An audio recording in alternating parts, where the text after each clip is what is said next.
Morning, what's up? It's Greg Kung here. I woke up early in the morning to film this. We're going to be talking about what's going on in AI. It's October 2023 and there's a lot of developments. This is definitely turning out to be the year of AI 2023. It started off with ChatGPT and then the Microsoft investment into OpenAI, the parent company of ChatGPT.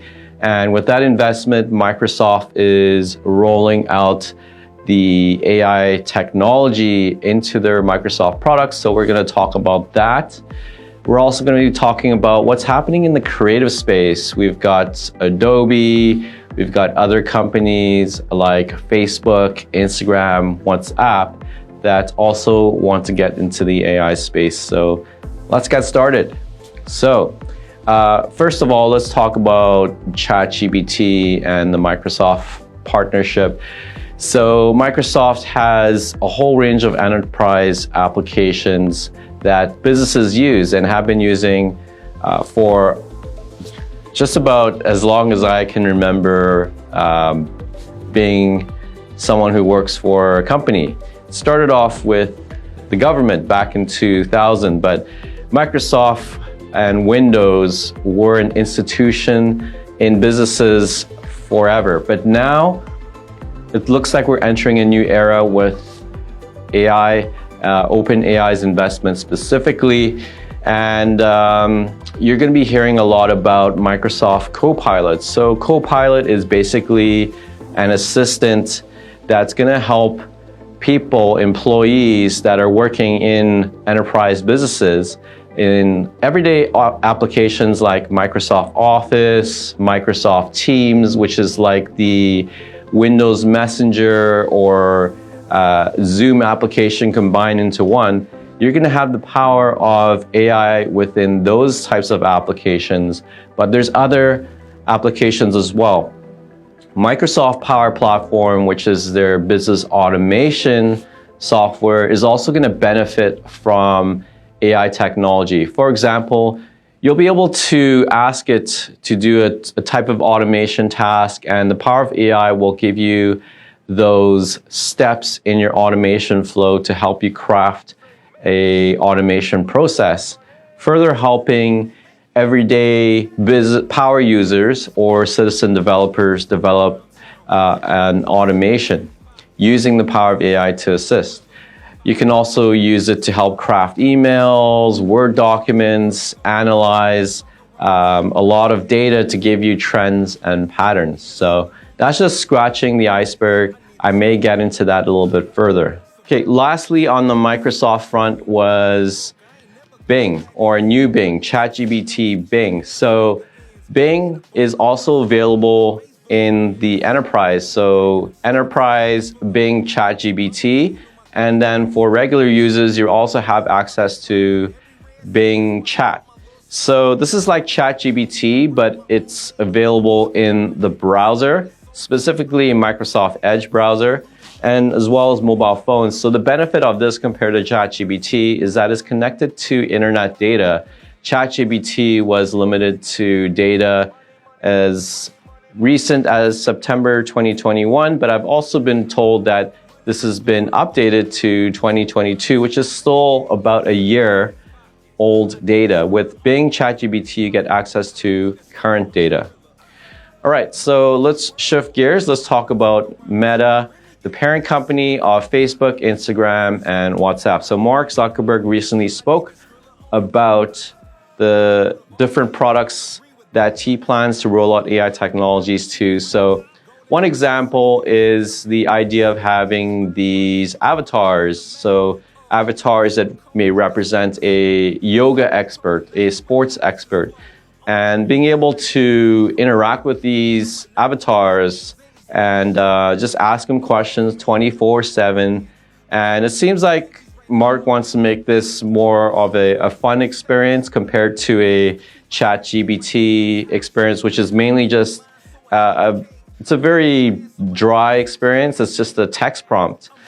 But yeah, with these avatars, you're going to get like personalities behind the avatar and focused on different niches like cooking, health, martial arts, etc.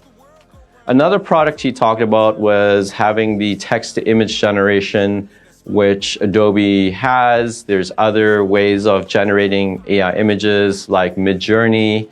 Even New Bing has that technology. So Facebook is going to have that as well.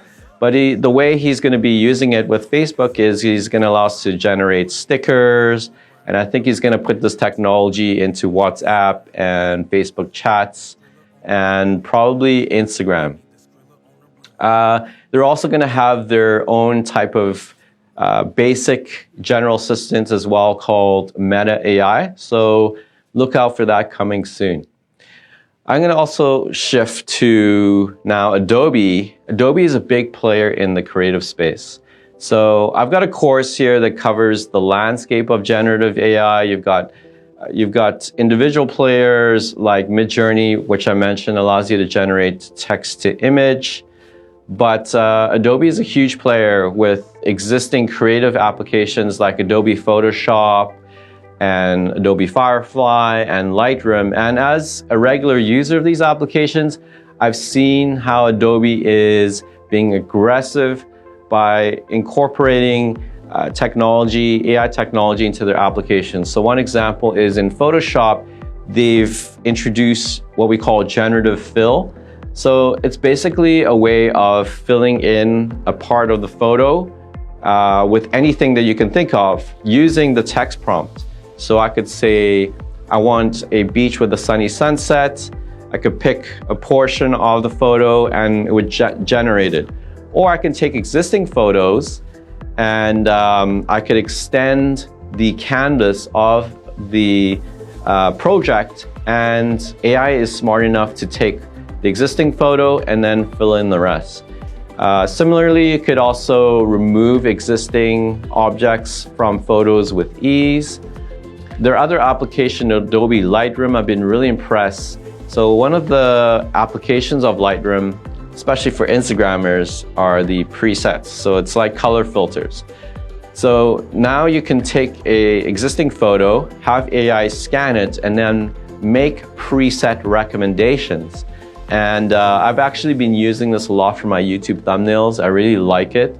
And in my course, I'm going to share my workflow for customizing these presets. And then using these presets, you can actually take them in and generate a LUT, which is a lookup table, which is like a preset for video editors like Adobe Premiere Pro, but also Final Cut Pro. Another application Adobe is really getting behind is called Adobe Firefly. So this is like Canva, which is used to generate social media graphics, titles, YouTube thumbnails, birthday cards. But this is Adobe's interpretation, and they've introduced the AI technology like generative fill. So you can take an existing social media graphic for a YouTube thumbnail, for example, and let's just say you need to generate an image. You can use generative fill right now in the application to fill in the gaps. So I've been playing with this, really powerful, and so that's the general landscape of things. It's definitely turning out to be the year of AI again in 2023. What can we expect in the future? I expect that other companies are going to get into the space. There's a lot of players here. We've got the chip companies that power the computers that generate these large language models. We're going to see Microsoft introduce, like I mentioned, Microsoft Copilot, but there's also going to be other applications in the enterprise space that Microsoft is going to play in. And we're going to see all different types of companies get into the space aside from the ones that I mentioned. There's already other individual players allow you to generate music. Some of my videos have actually been generating AI music using templates. There's other applications allow you to mimic existing music artists like Drake, The Weeknd, onto other songs. So yeah, look out for this space. If you're interested, I've got my AI generative course if you want to learn generative AI. Of course, there's a lot of other applications in the coding space. AI's got a lot of applications for everyday use. I mean, prompt engineering is becoming a new skill, and prompt engineering is basically being very specific with what you're asking AI to give you to get the most specific output. So I'm going to leave it there for now. Hope you enjoyed this video. Like and subscribe, and we'll see you later.